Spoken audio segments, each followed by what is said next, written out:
Bismillahirrahmanirrahim. Bismillahirrahmanirrahim. Assalamualaikum warahmatullahi wabarakatuh. Alhamdulillahirabbil alamin wassalatu wassalamu ala asyrafil anbiya'i wal mursalin wa ala alihi wa sahbihi ajma'in wa ba'd. Nas'allaha ayyamunna alaina bil ilmin nafi wal amal salih wa yaftah lana futuhal arifin wa yafaqihana fid din wa yarzuqana al ikhlas fil aqwali wal a'mal. Allahumma amin.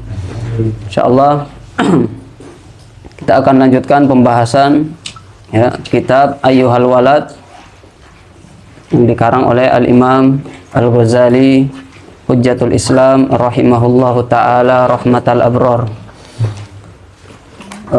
Pertemuan yang lalu kita sudah membahas nasihat yang pertama, yaitu nasihat yang berkaitan dengan bagaimana kita diminta untuk memanfaatkan waktu, umur kita, usia kita yang diberikan Allah Subhanahu wa ta'ala. Nah, karena kenapa? Karena waktu ini akan dimintai pertanggungjawabannya di hadapan Allah Subhanahu wa ta'ala. La tazulu qadama 'abdin yaumal qiyamah hatta yus'ala an arba'. Bahwa kaki kita di hadapan Allah Subhanahu wa ta'ala pada hari kiamat tidak bergeser kecuali diminta pertanggungjawaban atas 4 perkara, yang dimana diantaranya adalah an umrihi fima afnahu, tentang umur kita kemana kita gunakan.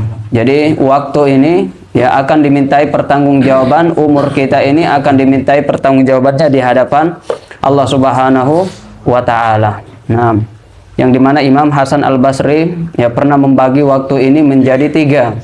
Waktu itu ada 3 macam. Yang pertama adalah hari kemarin, yang bukan lagi milik kita.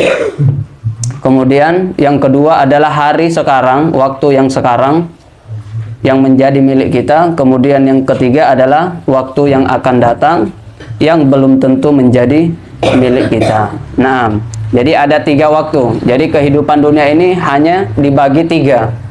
Yang kemarin, yang sekarang, dan yang akan datang. Nah, yang kemarin ini, ini bukan lagi milik kita. Meskipun kita mau kembali ke hari kemarin, kita tidak akan mungkin kembali ke hari yang kemarin. Maka adanya hari kemarin ini atau masa lalu hanya menjadikan kita hari kemarin itu gunanya untuk belajar, mengambil pelajaran. Jangan sampai kita mengulangi kesalahan yang sama, mengambil ibrah dan pelajaran. Jangan sampai kita terjatuh ke lubang yang sama. Dahulu kita pernah melakukan kesalahan, jangan sampai kita mengulanginya lagi. Jadi kita bertaubat daripada dosa-dosa di masa lalu. Kemudian yang kedua adalah waktu yang akan datang. Waktu yang akan datang ini adalah waktu yang belum tentu menjadi milik kita, belum tentu menjadi milik kita. Kenapa? Karena tidak ada di antara kita yang tahu kapan kita kembali kepada Allah. Nah, jadi besok, sepekan ke depan itu kita tidak ada yang tahu apakah kita berjumpa dengan bulan Ramadan, bulan Syawal, dan bulan-bulan yang akan datang. Kenapa? Tidak ada yang tahu umur kita. Nah, adanya masa yang akan datang kita gunakan untuk membuat planning, membuat rencana-rencana. Nah, kita niatkan sampai kapanpun usia kita, kita niatkan semoga kita istiqomah di dalam ketaatan. Nah, jadi yang masa lalu bukan milik kita lagi, yang akan datang belum tentu menjadi milik kita. Yang milik kita adalah masa yang sekarang. Masa yang sekarang. Jangan sampai waktu kita yang sekarang ini habis untuk menangisi dan menyesali masa lalu kita, dan habis untuk berangan-angan tentang masa depan yang belum tentu menjadi milik kita, sehingga hari ini kita tidak memanfaatkannya dengan sebaik mungkin.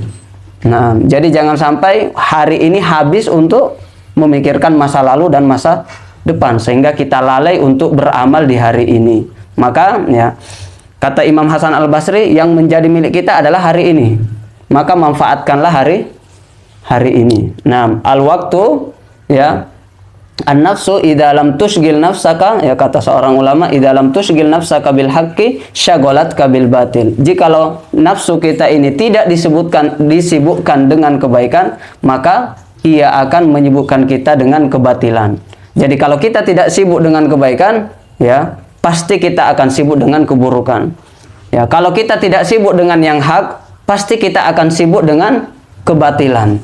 Nah, jadi al-waktu kasayf illam taqta qata'ak, kata pepatah Arab. Waktu itu seperti pedang. Jikalau kita tidak mampu ya memanfaatkannya, memotongnya, maka waktu itulah yang akan memotong kita. Artinya ketika kita tidak mampu memanfaatkan waktu itu dengan sebaik-baiknya, maka waktu itulah yang akan membinasakan kita. Waktu itulah yang akan menghancurkan kita. Waktu itu asmanu minaz zahab. Waktu itu lebih mahal daripada emas. Karena kenapa? Ya, sebanyak apapun emas tidak mampu membeli waktu. Waktu yang berlalu tidak mungkin kita kembalikan.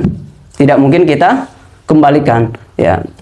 Siang tadi, di hari ini, siang yang tadi, kalau kita mau kembali ke siang yang tadi berlalu itu, umur kita yang tadi itu, maka itu tidak bakalan bisa dibeli dengan apapun itu. Meskipun dengan seluruh harta kekayaan kita tidak bakalan bisa kembali. 1 detik berlalu, berarti ya itu sudah berlalu.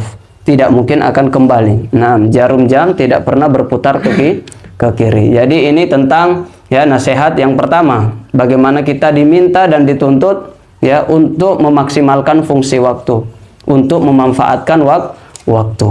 Nah, kemudian di dalam Al-Qur'an sangat banyak sekali Allah Subhanahu wa taala ya bersumpah menggunakan atas nama waktu, wal asri demi masa, wal fajar demi waktu fajar, wad duha demi waktu duha, wal laili idza yaksha, wal laili idz adbar. Nah, wan nahari idza tajalla, dan masih banyak lagi sumpah-sumpah yang lainnya. Ini menunjukkan betapa pentingnya waktu. Ya, karena kata ahli tafsir, Allah Subhanahu wa taala tidak mungkin bersumpah menggunakan waktu kecuali pada sesuatu itu ada sesuatu yang agung, adalah sesuatu yang besar, yang agung, yang harus kita maksimalkan. Nah, tapi sayang seribu sayang ya, kebanyakan daripada kita ya sering melalaikan usia kita, menggunakan usia dan umur kita di dalam ya kesia-siaan. Ni'matani maghbunun fihi makatsirum minan nas, as-sihhatu wal faragh. Kebanyakan kita ya lalai daripada memanfaatkan waktu luang kita. Nah, kemudian kita juga diingatkan bahwasanya umur 40 tahun di sini dikatakan wa man jawazal arba'ina wa lam yaglib khairuhu syarruhu falyatajahhaz ilan nar. Umur 40 tahun ini umur yang sangat misterius. Nah, orang yang umurnya sudah melampaui 40 tahun tetapi ya pikirannya masih pikiran dunia, ya lebih sering memikirkan dunia daripada memikirkan akhirat, ya amalnya capeknya lebih capek untuk mengejar dunia daripada capek mengejar akhirat. Nah, kemudian keburukannya lebih banyak daripada kebaikannya. Nah, kemudian maksiatnya masih lebih banyak lagi daripada ketaatannya. Falyatajahhaz ilan nar, maka hendaklah dia bersiap-siap menuju api neraka. Karena kalau orang sudah sampai umur 40 tahun tapi belum juga bersiap-siap dan mempersiapkan bekalnya untuk menghadap Allah Subhanahu wa taala, maka hati-hati. Falyatajahhaz ya ilan nar, maka bersiaplah untuk menuju neraka, kata Al-Imam Al-Ghazali. Nah, sekarang ya, ini tentang murojaah daripada nasihat pertama ya yang diberikan oleh Al-Imam Ghazali kepada kita semuanya. Kemudian kita sekarang masuk kepada nasihat yang kedua di halaman ke-27. Nah, sini judulnya menasehati itu mudah, yang sulit adalah menerimanya. Jadi memberikan nasihat itu mudah. Ya, saya ngomong di sini sebenarnya mudah aja. Tetapi kalau saya dinasehati, menerima nasihat itu yang susah. Nah, kata Imam Ghazali, menasehati itu mudah, tapi menerima nasihat itu yang sulit. Nah, makanya dikatakan sini, qala al-musannif Hujjatul Islam rahimahullahu taala rahmatal abrar, ayyuhal walad, ya, wahai anakku, wahai ananda, an-nasihatu sahlun. An-nasihatu sahlun. Nasihat itu, menasehati itu mudah. Wal muskilu qabuluha. Tetapi yang susah itu adalah menerima nasihat itu. Ya, yang berat itu, yang sulit itu adalah menerima nasihat. Memberikan nasihat mudah, tapi menerima nasihat ketika kita dinasehati, ya itu yang susah. Itu yang susah. Limada, kenapa? Li'annaha fi madaki muttabi'il hawa murrun. Nah, apalagi bagi orang-orang yang mengikuti hawa nafsunya, yang dikalahkan oleh hawa nafsunya, ya, bahwa mereka akan merasa pahit ketika mereka dinasehati. Nah, jadi orang yang mengikuti hawa nafsu, nah, itu akan merasakan pahit, bahwa nasihat itu sangat-sangat pahit. Nah, kenapa? Idzil manahi, ya karena sungguhnya manahi itu artinya larangan-larangan. Mahbubatun fi qulubihim, karena ya larangan-larangan itu sangat dicintai oleh hati-hati mereka, jiwa-jiwa mereka. Nah, bagi pengikut hawa nafsu, orang yang dikendalikan oleh hawa nafsunya, maka ya maksiat-maksiat itu sangat menyenangkan bagi dirinya. Nah, jadi maksiat itu ada nikmatnya juga. Maksiat itu ada nikmatnya juga. Mengapa orang bermaksiat itu? Karena mencari kenikmatan sebenarnya. Ya kan? Nah, maka ketika ada orang yang nikmat dengan maksiat, itu salah satu cara ya berdakwah atau mendakwahkan Islam kepadanya, yaitu dengan cara ajak dia untuk merasakan nikmatnya ketaatan. Kalau kita melarang mereka ya merasakan nikmatnya maksiat, tapi kita tidak datang dengan penggantinya, kenikmatan yang lain, nah, maka ini yang menyebabkan mereka tidak mau menerima dakwah kita. Makanya Islam itu ya turun ketika mengharamkan khamar itu sampai 4 kali. Sampai 4 kali, bertahap. Jadi tidak harus orang itu meninggalkan misalnya minum khamar dulu baru bisa sholat, tidak. Tidak apa-apa, minum khamar dulu ya, tetapi kita nasihati ya tetap untuk sholat. Nanti insya Allah ketika dia sudah sedikit-sedikit sholat, ya sudah rutin sholat, ikut kajian misalnya, sudah merasakan nikmatnya mengaji, baca Quran, ya puasa dan seterusnya, maka ketika dia merasakan nikmat ketaatan, maka sedikit-sedikit dia bisa meninggalkan nikmatnya maksiat. Karena apa? Karena nikmat ketaatan ini jauh lebih nikmat dibandingkan nikmat kemaksiatan. Nah, sekarang sampai di sini dulu. Alal khususi liman kana talibal ilmi ar-rasmi mustagilan fi fadlin nafsi wa manakibid dunya. Nah, terkhusus bagi orang-orang penuntut ilmu resmi. Apa itu resmi? Maksudnya yang penuntut ilmu tapi niatnya hanya sibuk untuk manakibu ad-dunya wa fadlin nafsi, hanya untuk gelar, hanya ingin mendapatkan ijazah, hanya ingin dipanggil ustadz, hanya ingin dipanggil kiai, hanya ingin dipanggil ulama, hanya ingin dipanggil profesor, hanya ingin dipanggil ya doktor dan seterusnya. Nah, orang-orang yang menuntut ilmu macam ini susah menerima nasihat. Nah, wa manakibid dunya, ingin harta duniawi,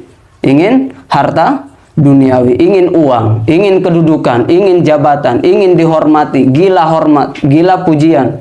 Nah, orang-orang seperti ini sangat susah untuk dinasehati. Nah, fa innahu yahsabu annal ilmal mujarrad lahu sayakunu najatuhu wa khalasuhu fihi. Karena dia mengira bahwa ilmu itu sudah cukup. Ilmu ya, itu sudah cukup untuk menjadikan dia sukses, menjadikan dia bahagia, ya, tanpa dibarengi dengan amal. Nah, jadi ilmu itu sudah cukup kata mereka.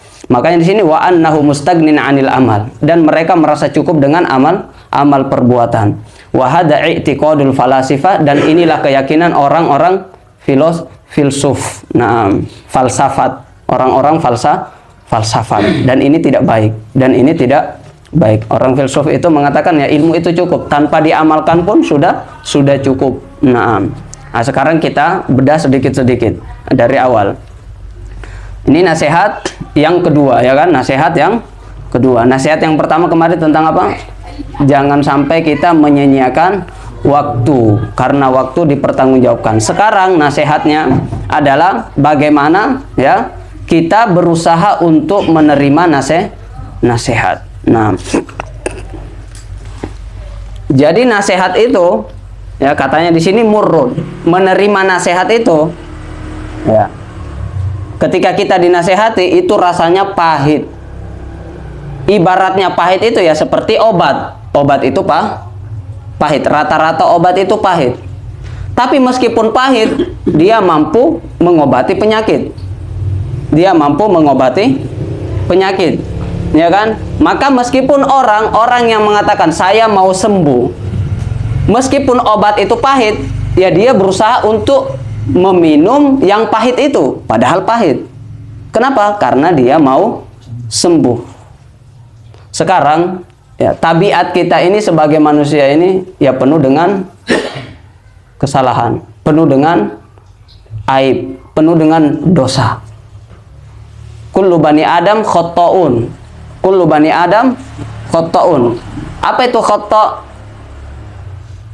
Bukan yang bersalah, tapi yang senantiasa melakukan kesalahan. Itu namanya khotta'.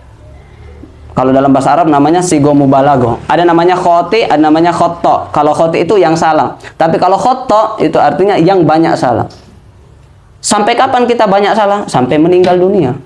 Selagi kita hidup pasti kita banyak salah. Pasti kita banyak salah. Nah, jadi ketika ada manusia seperti ini, kita semua ini manusia, maka kita harus tahu hakikat kita sebagai manusia. Apa hakikat kita?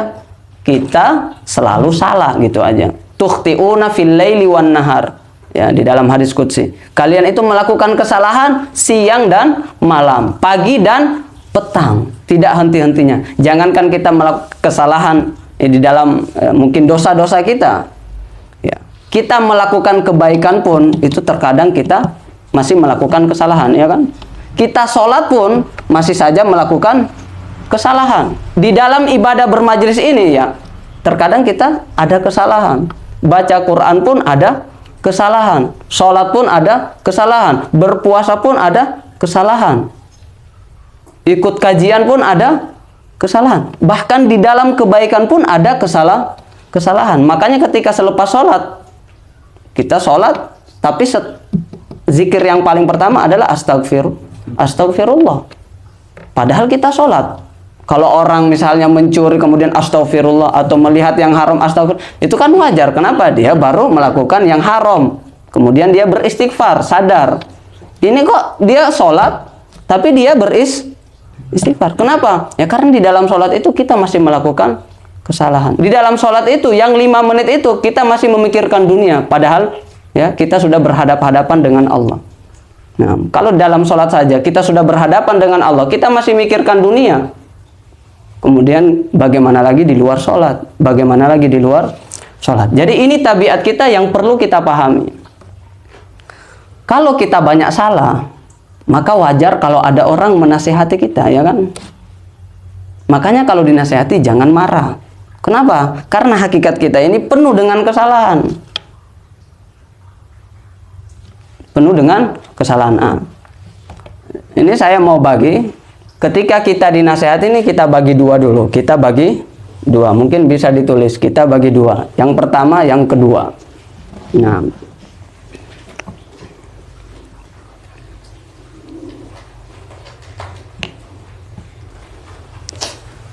bagaimana tadi perumpamaan nasihat itu? Saat kita dinasehati, rasanya bagaimana? Rasanya pahit. Rasanya pahit. Nah, nasihat itu rasanya pahit. Kemudian dibagi 2. Ketika kita dinasehati ini ada dua sikap. Nah, ada 2 sikap. Sikap yang pertama adalah sikapnya namanya sikap ahli akhirat. Ahli akhirat. Jadi dibagi 2. Ada ahli akhirat, nah ada budak dunia pengikut hawa nafsu. Pengikut hawa nafsu. Nah, jadi ada 2. Nah, sekarang kita mau tahu ini diri kita yang mana ini? Kita ahli akhirat atau pengikut hawa nafsu? Pengikut hawa nafsu berarti ahli dunia, sama. Nah, kita bisa tahu ini kita budak dunia atau budak akhirat.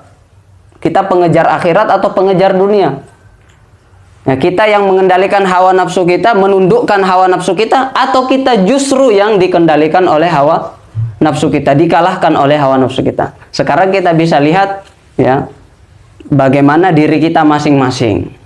Nah, bagaimana diri kita masing-masing saat kita mendapatkan nasihat. Di situ kita bisa mengukur apakah kita ahli akhirat atau kita pengikut hawa nafsu. Nah, ahli akhirat tadi yang pertama, ahli akhirat ketika dinasehati apa sikapnya? Nah, sikapnya mereka yang pertama, mereka akan menerima. Itu dulu.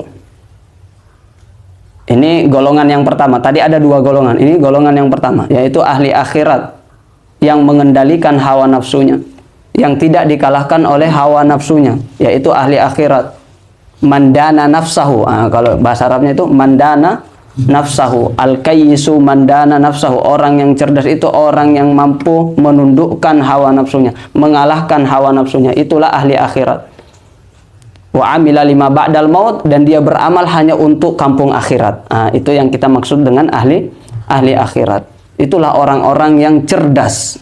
Itulah orang-orang yang cerdas. Nah, jadi yang pertama sikapnya menerima. Apa artinya menerima? Menerima nasihat itu. Nah, kemudian yang kedua, senang.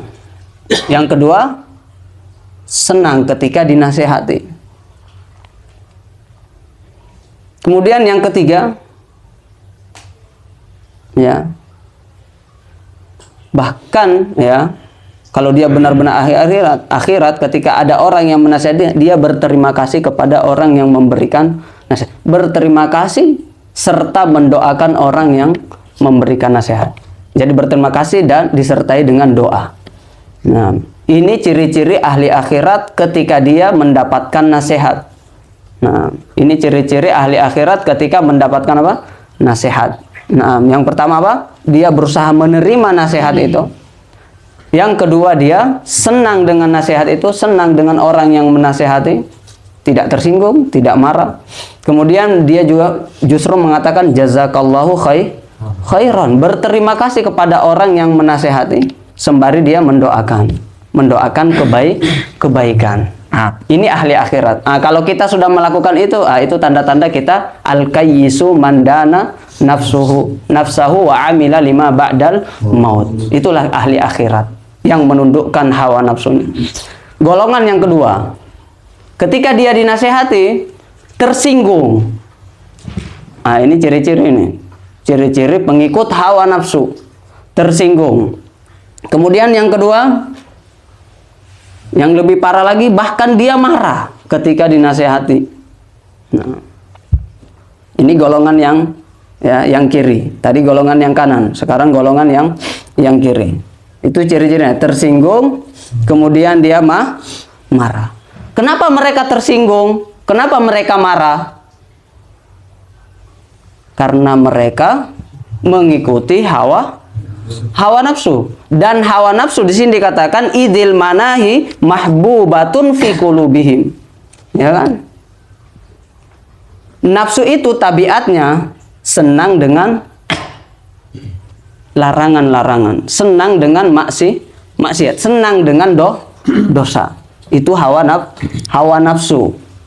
Nah, jadi ketika kita mengikuti hawa nafsu kita, berarti kita senang dengan maksiat itu, senang dengan yang dilarang oleh Allah. Ketika ada yang melarang kesenangan kita, kita akan marah, kita akan tersinggung. Kenapa? Karena kesenangan kita dilarang, karena kesenangan kita diganggu orang, maka kita tersinggung, kita juga marah. Nah,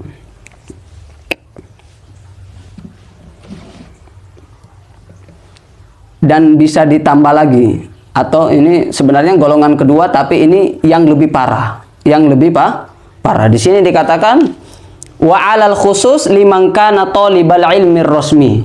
Terkhusus yang lebih sulit lagi dinasehati, lebih sulit lagi dari pengikut hawa nafsu, itu adalah penuntut ilmu tapi tujuannya untuk dunia. Orang yang menuntut ilmu hanya untuk dunia, hanya untuk gelar, maka mereka ini paling lebih sulit lagi dinasehati. Kalau tadi itu masih biasa, kalau ini lebih sulit lagi. Nah, ini sudah pro ini. Kalau dinasehati ya pasti banyak dalilnya. Kenapa? Dia berilmu. Nah, jadi selalu mencari dalil-dalil untuk membenarkan, untuk supaya dia mengikuti hawa nafsunya. Apa yang sesuai dengan hawa nafsunya dicarikan dalil. Kenapa? Punya ilmu. Ketika ada yang menasehati, dia mengatakan, siapa kamu? Saya ini profesor. Saya ini doktor. Kamu siapa? Anak bawang. Baru ngaji sebulan yang lalu, ya kan? Baru ngaji sebulan yang lalu. Siapa kamu nasihati saya? Belajar dulu. Nah, belajar dulu. Nah, gitu. Itu kalau thalibul ilmi ar-rasmi, yang menuntut ilmu tapi hanya untuk gelar, hanya untuk dunia, bukan untuk akhirat. Itu yang paling sulit untuk dinasihati. Kenapa mereka itu yang penuntut ilmu, orang yang alim itu, tapi ilmunya hanya untuk dunia, ilmunya hanya untuk supaya dia dihormati orang, ya, dikagumi orang, tujuannya hanya untuk apa? Supaya dia dihormati dan dikagumi orang. Kenapa mereka sulit? Yang pertama karena orang ini biasanya sombong. Orang ini biasanya apa? Sombong. Orang berilmu itu kalau ilmunya bukan untuk akhirat, pasti ujungnya sombong. Itu aja. Jadi orang menuntut ilmu itu, nah, hanya ada dua pilihan. Kita menuntut ilmu, semua kita ini menuntut ilmu. Nah, hanya ada dua jalur. Ya, jalur yang pertama, ilmu ini akan mengantarkan kita kepada sifat sombong. Jalur yang kedua, ilmu ini akan mengantarkan kita kepada sifat tawadu atau rendah hati. Satu dari dua. Ketika ilmu ini diniatkan untuk Allah, negeri akhirat, kampung akhirat, ikhlas lillahi ta'ala, maka ilmu itu yang akan mengantarkan kita kepada sifat rendah hati, tawadu. Maka kata para ulama, semakin tinggi ilmu seseorang, maka dia semakin merunduk. Padi semakin berisi, semakin merunduk. Itu kalau padinya ada isinya, bermanfaat. Nah, tapi tong kosong nyaring. Nah, tapi kalau dia ya cuma berilmu, ilmunya tidak bermanfaat. Kenapa tidak bermanfaat? Karena diniatkan hanya untuk dunia. Nah, hanya untuk gelar, mendapatkan pujian, dihormati orang, mendapatkan uang, kedudukan dan lain-lain sebagainya, maka ini hanya akan mengantarkan dia kepada kesombongan. Nah, inilah yang tadi dikatakan thalibul ilmi rasmi. Thalibul ilmi ar-rasmi, ya. Ya, kita bangga dipanggil ustadz, kita bangga dipanggil kiai, kita bangga dipanggil Gus, atau semuanya itu. Nah, terkhusus yang berbicara, ya kan, terkhusus yang berbicara. Ya jangan sampai kita tertipu, kita sombong. Akhirnya ketika orang sombong dinasehati, ini mental, ya kan? Orang sombong itu dia merasa tinggi, sedangkan nasihat itu seperti ilmu. Ilmu itu seperti air, hanya mengalir ke tempat yang lebih rendah.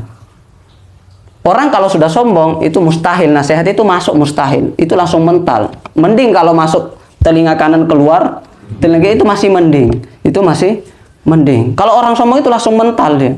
Langsung dinasihati, langsung mantul. Nah, kenapa? Dia merasa dirinya tinggi, lebih baik daripada yang memberikan nasihat. Nah, itulah thalibul ilmi rasmi. Maka hati-hati kita menuntut ilmu. Hati-hati kita menuntut ilmu kalau niat kita hanya untuk dipuji orang, ya, dihargai orang, dihormati orang, hati-hati. Atau hanya untuk ya supaya di kalangan kita, di teman-teman kita ini hanya ingin dikatakan kita lebih unggul daripada kawan-kawan kita.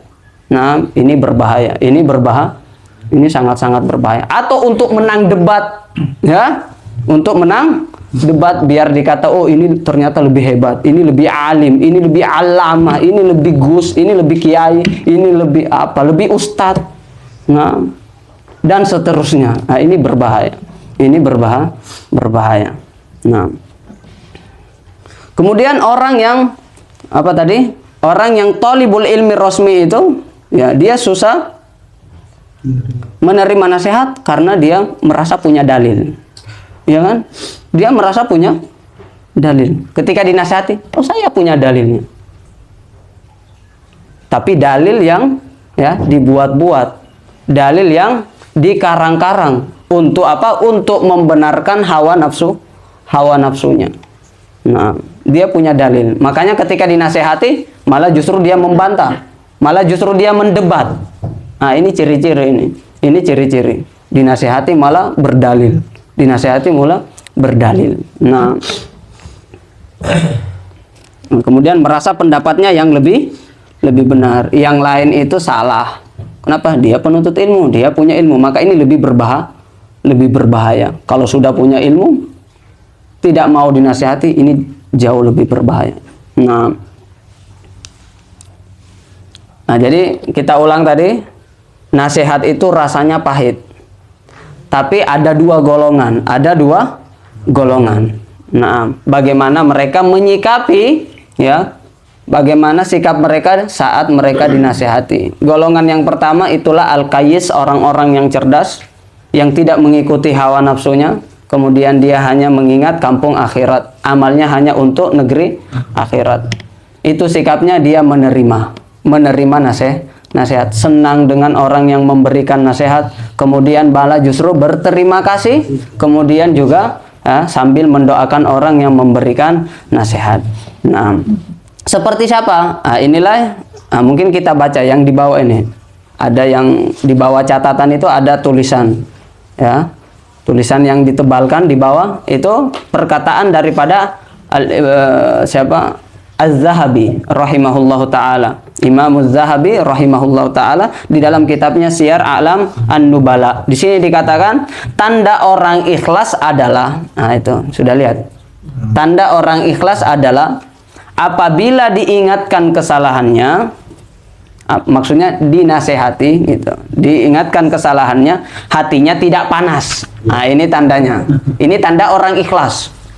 Tanda orang ikhlas, ketika dinasehati hatinya tidak panas. Berarti kebalikannya, kalau kita dinasehati hati kita menyala abangku, ya kan? Membara, ya, hati kita menyala. Itu tanda-tanda kita masih kurang ikhlas. Kita mungkin masih beramal untuk dunia, belum beramal untuk akhirat. Dicek lagi hatinya. Saat ada nasihat, oh kok panas ini saya, kok membara saya, berarti itu boleh jadi ya kita masih budak dunia, menjadi budak nafsu kita. Nah, kemudian dikatakan orang yang ikhlas tidak panas, hatinya tidak panas. Ini yang pertama. Kemudian dia justru mengakui kesalahannya dan mendoakan si penasehat. Ya, dia mengakui. Kalau dinasehati bahwa dia salah, dia mengakui, iya benar saya salah. Ini adalah lelaki, pria sejati. Nah, pria sejati itu yang berani mengakui kesalahannya. Bukan malah mengkambing hitam toh. Ya, hitamkan orang lain. Jadi ketika ada masalah, sebenarnya dia juga salah, tetapi dia malah menyalahkan orang lain, mencari-cari kesalahan orang lain. Itu tidak dicontohkan. Bapak kita, siapa bapak kita? Nabi Adam alaihissalam, ya, itu bapak kita semua. Nabi Adam alaihissalam itu, ya, karena dia manusia, berarti dia punya salah. Dia juga punya salah. Apa salahnya? Faqulna ya Adam uskun anta wa zaujukal jannah. Kemudian dinasehati, wala taqraba hadhihi syajarah. Jangan engkau mendekati pohon ini, ya kan, itu Nabi Adam dilarang mendekati pohon yang biasa kita kenal, apa itu? Pohon khuldi atau, ya, dilarang mendekati pohon itu. Tetapi dia diwaswas, digoda oleh iblis, ya kan? Digoda oleh setan. Akhirnya ujung-ujungnya dia pun, ya, memakan buah itu. Artinya apa? Dia salah atau tidak? Gara-gara apa dia makan itu?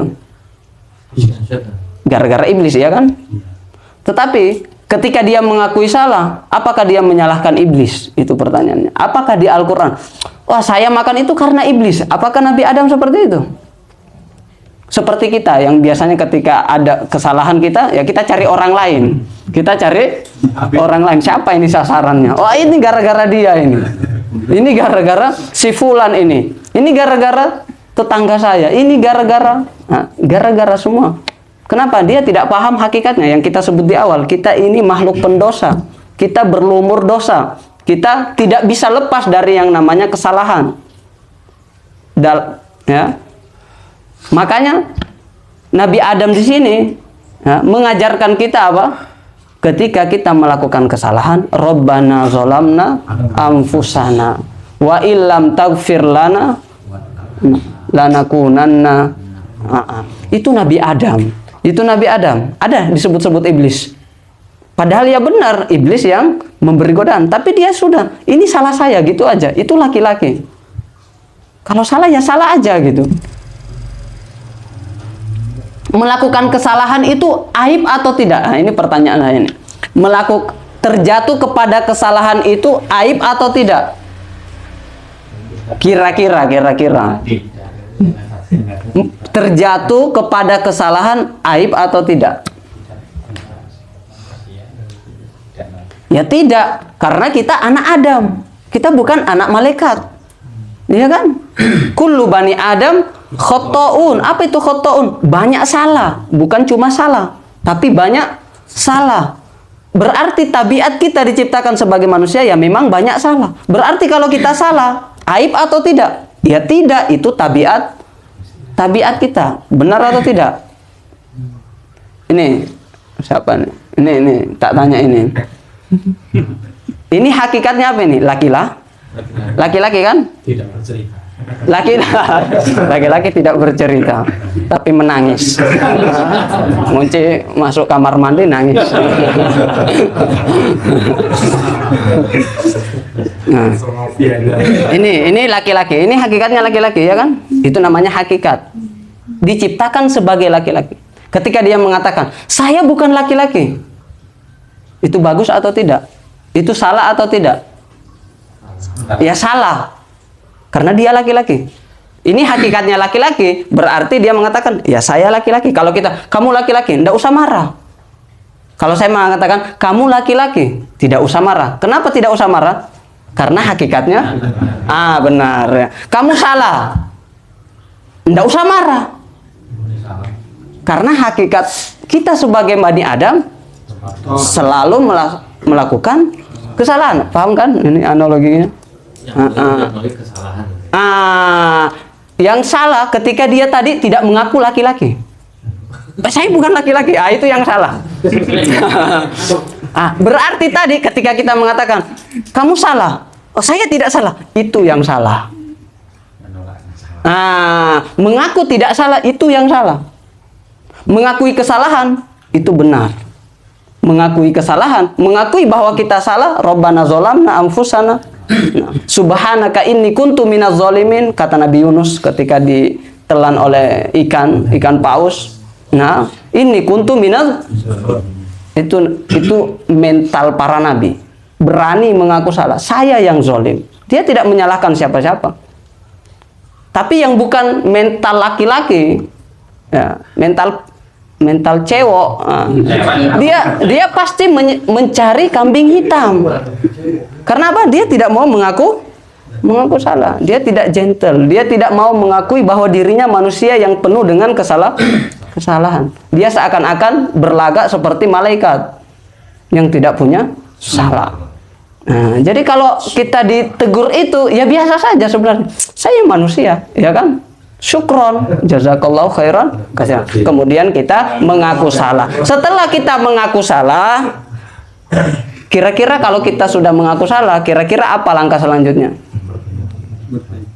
Memperbaiki, bertobat, beristighfar. Makanya sebaik-baik manusia itu bukan yang tidak pernah salah, tetapi sebaik-baik manusia itu wa khairul khoto'ina tawwabun. Kalau mau menjadi sebaik-baik manusia, berarti kita harus banyak-banyak istighfar. Makanya Rasulullah itu beristighfar 70 sampai 100 kali dalam sehari.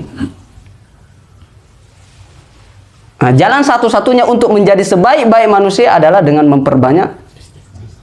Karena kalau memperbanyak dosa, kesalahan, tanpa disengaja pun kita banyak kesalahan. Sudah, itu tidak usah dipikirkan itu. Ya, memperbanyak kesalahan itu tidak usah dipikirkan. Pasti kita banyak salah. Nah, berarti urusan kita apa? Memperbanyak taubat itu. Mengakui kesalahan, kemudian kita tobat seperti tobatnya Nabi Adam, seperti tobatnya Nabi Yunus, maka insya Allah tempat kita bersama mereka. di dalam surga bersama para nabi. Iya kan? Nah, saya sering katakan bahwa iblis itu pendosa. Iblis itu pendosa. Iblis itu pelanggar. Tapi jangan lupa, Nabi Adam juga itu berdosa. Nabi Adam juga itu melanggar. Sama-sama melanggar, ya kan? Iblis melanggar, Nabi Adam melanggar. Tapi satu di neraka, satu di surga. Kira-kira sama-sama pelanggar, tapi tempat kembalinya berbeda. Kira-kira bedanya apa? Ya tadi itu. Yang ini tidak mengaku salah, yaitu iblis, tidak mau mengaku salah. Karena dia tidak mau mengaku salah, orang yang tidak merasa salah tidak akan bertobat. Orang yang tidak mengaku salah tidak akan minta maaf kalau dia melakukan kesalahan sama manusia, sesama manusia. Kalau tiba-tiba saya minta maaf kepada orang yang baru saya kenal, biasanya dia bilang, kenapa minta maaf? Kamu kan tidak punya salah. Nah, biasanya orang kalau tidak punya salah, merasa tidak salah, berarti dia tidak minta maaf. Nah, kalau kita lain, sudah banyak salah, gengsi minta maaf, malu minta maaf. Nah, itu kita. Nah, berarti yang benar bagaimana? Seperti Nabi Adam. Dia melakukan kesalahan, dia tidak mencari pembenaran, tidak mencari kambing hitam, tidak apalagi flying fox, apa namanya itu? Flying victim. Dia merasa tersakiti. Dia yang menzolimi, dia merasa yang paling terzolimi. Ada orang seperti ini banyak. Nah, banyak. Dia pelaku utama. Nah, tetapi berpura-pura menjadi korban yang paling sengsara. Wah, ini berbahaya. Orang-orang begini ini paling berbahaya ini. Dan itu banyak. Ya, semoga yang hadir di sini tidak ada seperti itu. Semoga kita termasuk golongan-golongan al-qayyis, orang-orang yang cerdas. Orang yang cerdas itu bukan yang bergelar profesor, bukan yang bergelar kiai, bukan yang bergelar ustadz, bukan yang bergelar LC, bukan yang gus-gusan, bukan yang habaib-habaiban. Nah, tapi orang yang cerdas itu yang mampu mengendalikan hawa nafsunya dan beramal untuk kampung akhirat. Itulah orang cerdas. Meskipun tidak punya gelar, meskipun lulusan TK, meskipun lulusan SD, tidak punya ijazah, tapi kalau dia mampu mengendalikan hawa nafsunya, dia mampu beramal dan setiap amalnya diniatkan untuk kampung akhirat, itulah ahli akhirat. Itulah orang yang paling cerdas. Kata siapa? Kata Rasulullah Sallallahu Alaihi Wasallam. Nah, maka semoga yang hadir di sini adalah orang-orang yang cerdas, orang-orang yang cerdas. Nah, ini sudah dipahami nih. Jadi nanti ya semoga ya setelah ini ketika ada yang menasehati kita jangan panas. Kenapa jangan panas? Karena kalau kita panas itu bertanda kita belum ikhlas, kata Imam Az-Zahabi. Apalagi sampai menyala, apalagi sampai menyala. Nah, ini lebih parah lagi. Kemudian semoga Allah merahmati orang yang mengingatkan kesalahanku. Nah, ini seperti ahli-ahli akhirat itu ya seperti ini yang disebutkan oleh Imam Az-Zahabi ini, tidak panas, menerima nasihat, kemudian mendoakan orang yang memberikan nasihat yang kita sebutkan tadi. Kemudian sama dengan apa yang disebutkan oleh Umar Ibnul Khattab, rahimallahum ra'an. Semoga Allah merahmati seseorang. Siapa itu? Ahda ilayya uyubi. Orang-orang yang memberikan hadiah kepadaku berupa apa? Yang memberitahukan kepadaku tentang aib-aibku. Ya. Yang memberitahukan tentang kesalahan-kesalahan kita. Itu kata Umar, itu adalah hadiah terbaik. Maka saya mendoakan semoga Allah merahmati orang, siapapun orang itu, selagi dia memberitahukan kepada saya tentang aib-aib saya, tentang kesalahan-kesalahan saya, maka saya akan berdoa kepada Allah semoga Allah merahmati dia. Rahimallahum ra'an ahda ilayya uyubi. Umar Ibnul Khattab, ya, sahabat yang mulia setelah Abu Bakar As-Siddiq, masih saja membutuhkan nasihat. Masih saja membutuhkan, ilmunya luar biasa. Tetapi kalau ada yang menasehatinya tidak panas dan tidak berdalil. Iya kan? Malah justru apa? Berterima kasih dan mengatakan inilah hadiah yang paling terbaik. Itulah ahli akhirat. Itulah ahli akhirat. Maka ketika kita punya teman yang senantiasa, ya kata Imam Syafi'i, kalau ada yang senantiasa mengingatkan kita dalam kebaikan, maka genggam erat tangan dia. Ya, genggam erat tangan dia. Nah, jangan lepaskan teman-teman seperti itu. Nah, ini bisa dipahami nih. Nah, jadi kita insya Allah berusaha untuk menjadi ahli-ahli akhirat. Yang ketika kita dinasehati, kita tidak panas, kita menerima nasihat itu, kita sadar bahwa kita adalah makhluk yang diciptakan, yang tidak mungkin lepas daripada yang namanya kesalahan, aib, kekurangan. Ya, kita semua berlumur dosa, maka tidak usah marah ketika dinasehati. Karena orang yang menasehati itu meskipun ya mungkin rasanya pahit, tetapi bagi orang yang mau sembuh, bagi orang yang mau memperbaiki dirinya, bagi orang yang mau mendekatkan dirinya kepada Allah, yang ingin masuk surga, maka dia berusaha meskipun nasihat itu terasa pahit, dia akan berusaha untuk menerima nasihat itu. Seperti apa tadi? Seperti orang yang sakit, ketika dia mengharapkan sembuh, meskipun obat itu terasa pahit, maka dia berusaha untuk menelan ya obat yang pahit itu karena dia ingin sembuh. Dan terkadang yang manis-manis itu menyakitkan ujungnya, ya kan? Iya atau tidak? Apa contohnya? Oh, gula. Ya, sudah paham semua kan? Sakit gigi, ya kan? Dari mana? Kebanyakan yang manis-manis, ya kan? Kebanyakan manisan akhirnya sakit. Nah, yang pahit-pahit itu ujungnya seperti apa? Kesabaran, ya kan? Kesabaran itu manis, ya kan? Murrun fi madzakiha. Walakin ahla minal asal, kata para ulama. Sabar itu pahit, tetapi ujungnya lebih manis daripada madu asli. Madu asli. Ahla minal asal. Jadi bersabar karena ujungnya lebih manis daripada mending diracun kan. Jadi terkadang kita melihat kemudian biasanya orang itu tersinggung. Ada yang mengatakan lagi, sebaik-baik nasihat adalah ketika kita tersinggung dengan nasihat itu. Itu sebaik-baik nasihat. Tapi tersinggung untuk menerima. Aduh, kok sakit gitu, kok nusuk. Kalau nusuk berarti itulah sebaik-baik nasihat, karena itu akan ya mengobati luka yang ada pada diri kita, luka yang ada pada hati kita, luka yang ada pada jasad kita, yang ada pada pikiran kita. Sebagaimana kalau ada di sini ada luka di tangan saya, kemudian saya obati, itu akan terasa perih. Tapi kalau tidak ada luka seperti ini, kita kasih minyak atau betadin atau apakah itu tidak ada rasanya, ya kan? Ini kalau tidak ada luka, kemudian dikasih betadin, ada rasanya. Tapi kalau ada lukanya, baru jatuh misalnya, atau keiris pisau misalnya, kita kasih obat, itu akan terasa perih. Artinya apa? Itu akan menyembuhkan. Itu akan menyembuhkan. Berarti kalau kita sakit ketika dinasihati, yakin dan percaya, pasti ada penyakit di dalam hati kita.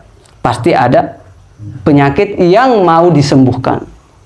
Nah, tapi kalau dinasihati, nyantai-nyantai aja biasa, oh berarti mungkin ya sakitnya sudah sembuh, ya kan? Contohnya dia sudah sholat, dinasihati, siapa yang tidak sholat? Ya biasa aja, kenapa? Dia sudah sholat, ya kan? Berarti tidak ada masalah, berarti tidak ada masalah. Tapi kalau ada masalah dinasihati, biasanya panas, sakit, kenapa? Oh berarti ada yang mau diperbaiki, ada yang mau diobati di situ. Nah, kita tidak hasad, kemudian dinasihati, jangan hasad. Ya biasa aja, kita kan tidak hasad. Tapi kalau kita hasad, kemudian dinasihati, jangan hasad. Oh itu biasanya nusuk itu. Biasanya nusuk. Itulah yang dikatakan pahit. Ya, tetapi pahit itu seperti obat yang akan mengobati sakit yang ada pada diri kita. Maka kita harusnya menerima nasihat itu. Nah, karena nasihat itu menyembuhkan. Meskipun pahit sebagaimana obat ketika kita minum, maka itu juga menyembuhkan meskipun rasanya pahit. Ini sudah cukup kayaknya nih, sudah cukup dulu ya. Nah, enggak usah banyak-banyak. Yang penting satu tapi diamalkan gitu. Nah, ini dulu PR-nya, ini dulu PR-nya. Jadi siapapun yang menasihati kita berusaha untuk diterima. Doa Doakan, syukron ya akhi. Dinasehati istri, syukron. Gitu. Syukron. Jangan pulang malam, syukron. Gitu. Dinasehati ya, jazakallah.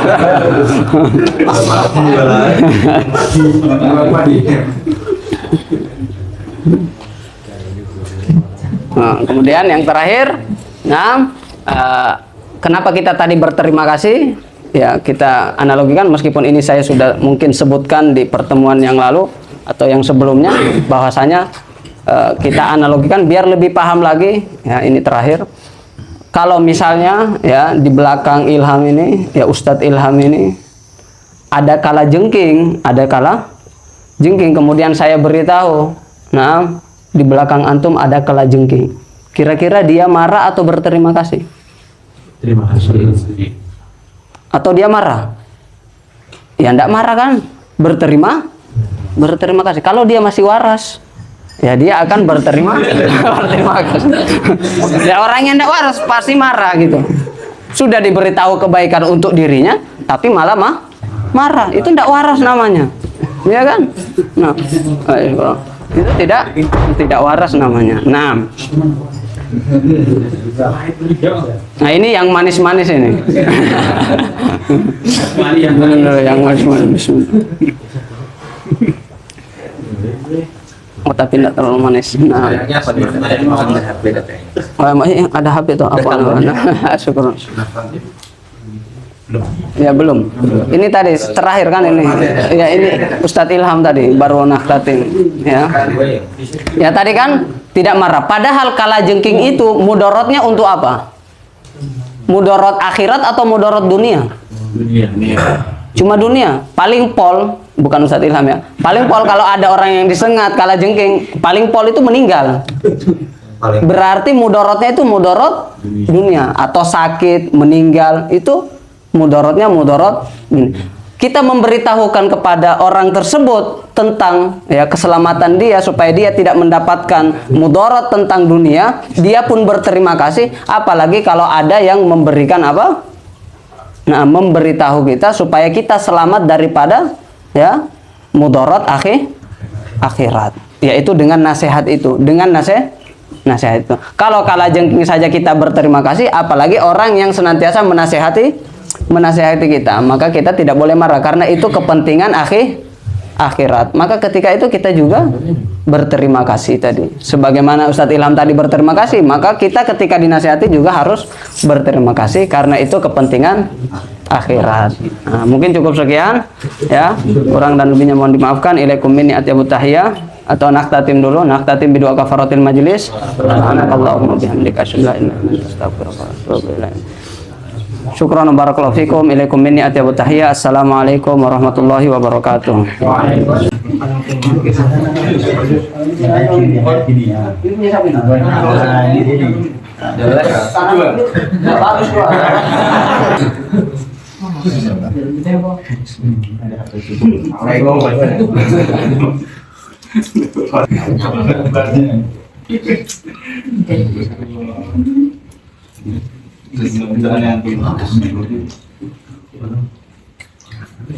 Kira-kira